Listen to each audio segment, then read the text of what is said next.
Welcome to week one. We're going to cover the whole session in a moment. The theme for each of the weeks, as displayed in these videos, is going to really provide you with some prescription around rest, reps, sets, time. So that's going to be laid out in the program.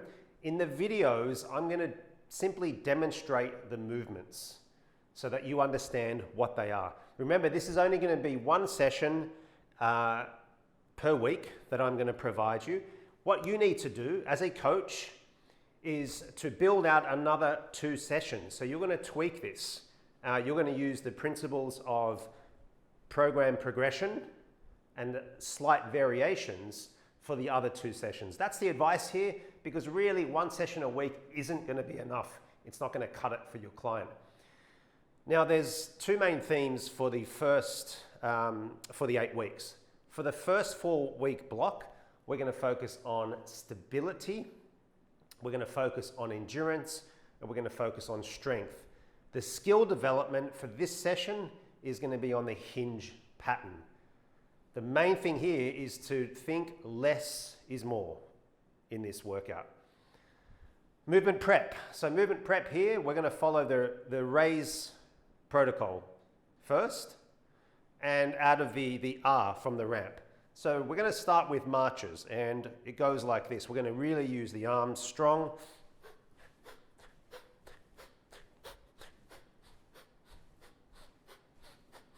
Try to breathe in and out through the nose.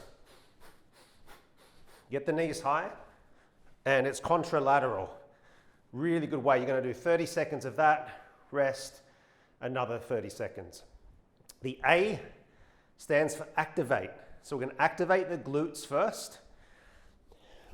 Real simple one is the bridge, hands down or hands up to progress the movement. So we might start here, and a variation is going to be arms up. You're going to do these nice and controlled. Hold and peel back down. Hips drawn to the ceiling. And again, you're going to do about 8 of these. We can also progress these with a band to actually enhance the activity of the glutes as well. So once we've got some activation from the hip area, we're going to start to mobilize the joints. So M is mobilize. Because it's whole body, we're just going to start with ankle rolls, 5 and 5 the other way. Now remember, it's always about client's considerations, because individual, if they can't really balance well, you're going to maybe anchor the foot this way. There's always ways to skin something to ensure that it's enabled. It enables your clients. So again, you're going to roughly go 8 times, big circles, 8 here. Then we're going to work up to the knees, and you're going to pulse through 8 times again, hips, big circles. You're going to go one direction and change. Basically, you're going to work your way all the way up from the lower limb to the spine.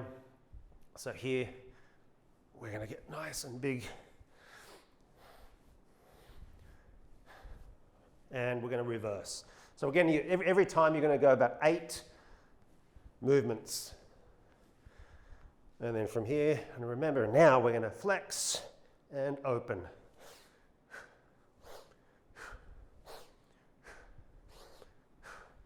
And I've got a little pulse to start.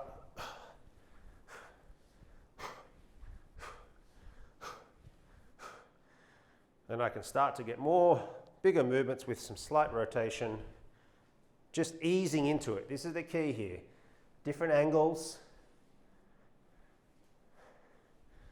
Do figure of 8s.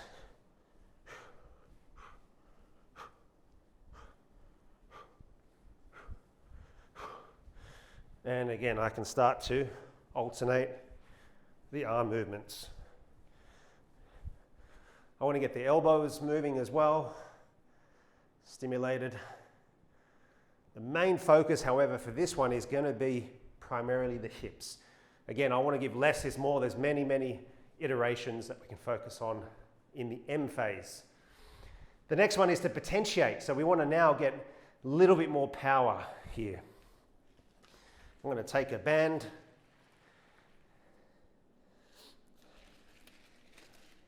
and we're going to go into a hinge.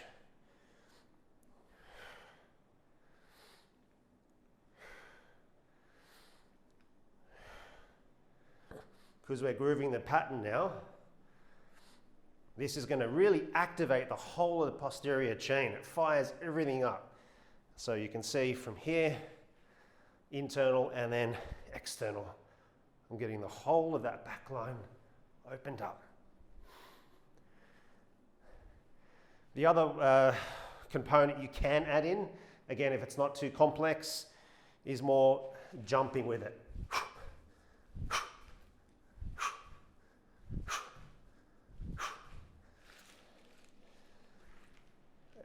So you can see with the ramp protocol, it's specific. Raise the body temperature, activate key muscles, mobilize key joints. Then you're going to bring it all together and you're going to potentiate. You're going to get that neural firing happening. Now the main part of the session is going to be two variants of programmings. So there's going to be what's called a biplex, the first one. And the biplex is going to be simply, we can start the first set with a hinge on a block.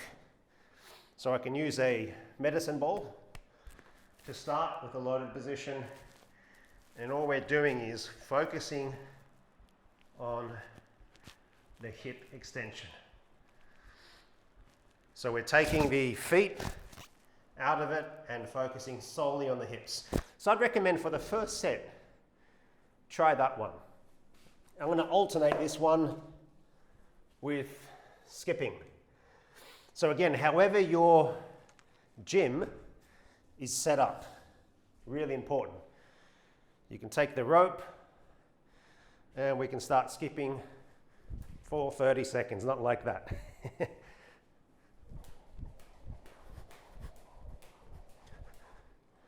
30 seconds, put the rope back.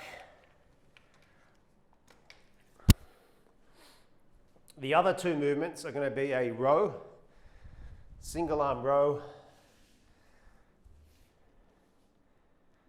Okay.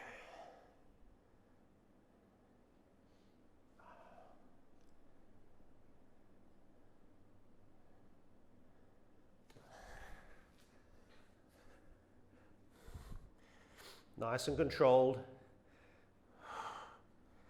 I'm going to do 8 on one side. And then 8 on the other side. So again, you're going to have to carefully choose the weight for your client. That's the key here, is that we've got progressive overload. We're going to still need to make sure that each of our clients are screened for their specific level of strength. Start them really, the advice here is start light, then build up heavier and heavier. Now, we're going to focus this, and we're going to couple this with plank rotations. You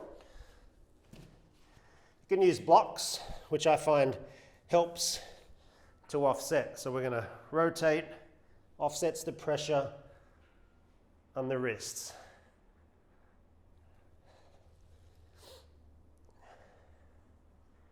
From here, elbow back, one straight line, and you're going to hold that. So again, the theme here, remember, is stability, building strength, endurance. So you're going to alternate that, the first biplex. We can then move in to a kettlebell hinge. So now once we've grooved that hinge pattern, that's the key here. This needs to be grooved. So if it's too much for them to lift from the ground, we're going to regress with a block. One block perhaps. Or you can add a second block as well. So that's going to be the main workout phase. So from there, we're going to go into our recovery phase. And the recovery phase, you've got different options. We could use some breath work.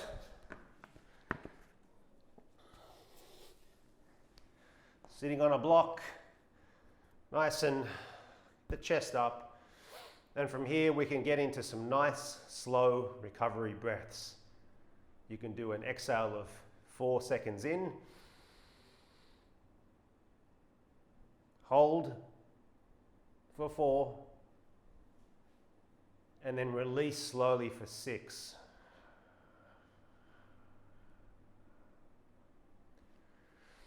Again, you could try this for 4 or 5 minutes. The other one you can try is a progressive relaxation technique. So here, you can lie down flat. And I could start, for example, with my hands, and you're going to guide the client or the group to squeeze for 10 seconds. Squeeze, squeeze, squeeze, squeeze, and release. So now, once you do that, and you can work your way through to the glutes, you can work your way through the whole body and basically scan it.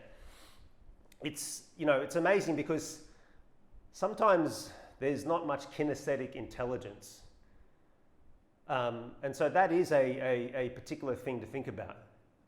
Awareness of the body, too much tension, holding patterns of tension, which can create increased stress, blood pressure, all sorts of issues. So to bring that awareness into the client's consciousness is crucial. And that's the part that you're going to play with some of these recovery drills. The breath work, the progressive relaxation techniques. And in the next sessions that we cover off, there will be more variations of these pertaining to that particular session. So that's week 1 covered. I'd recommend that you try this yourself, see how it feels, build in your sets and recovery time and load. And that should be about 45 minutes roughly.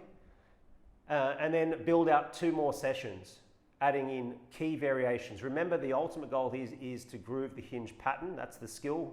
And you've got other fitness factors that come into this, of course. So that is week 1. Looking forward for you to tune in to week 2.